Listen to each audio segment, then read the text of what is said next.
35 километри со висинско искачување до Чупино брдо на 1725 метри, стрмно искачување на жешко сонце по тешко пристапен предел, но со добра организација целта и не е толку далечна, велат оние кои први ја испиша виничката историја како победници на првата меѓународна трка.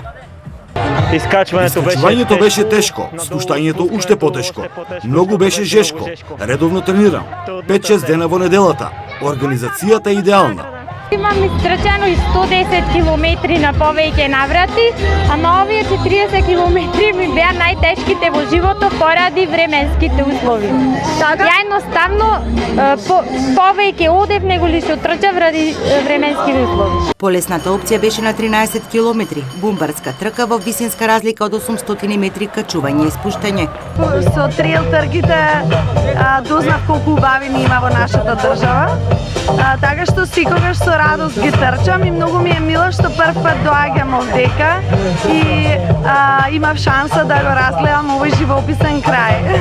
Патеката беше многу интересна, организацијата со мали исклучоци беше на ниво и не знам што понатака да кажам, успех на сите, благодарност и за организаторите. Учесниците презадоволни од целокупната теренска рута и организацијата. Трката се одржува за прв пат, но имаме идеја да прерасне во традиција и да прерасне во уште поголема манифестација со дополнително уште една трка, уште поголема, да се вклучиме на листата на Skyrunning трки. Вредносните воучери за првите 3 места ги врачи градоначалникот Димитров, кој со овој настан ја заокружи 4-дневната богата програма.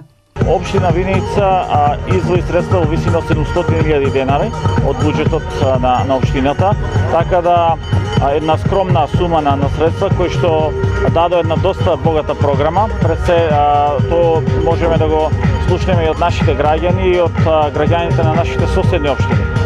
Синок имавме една голема забава, поточно еден концерт на групата Нокаут, како и на групата Игуана, меѓутоа имавме и локален диџеј.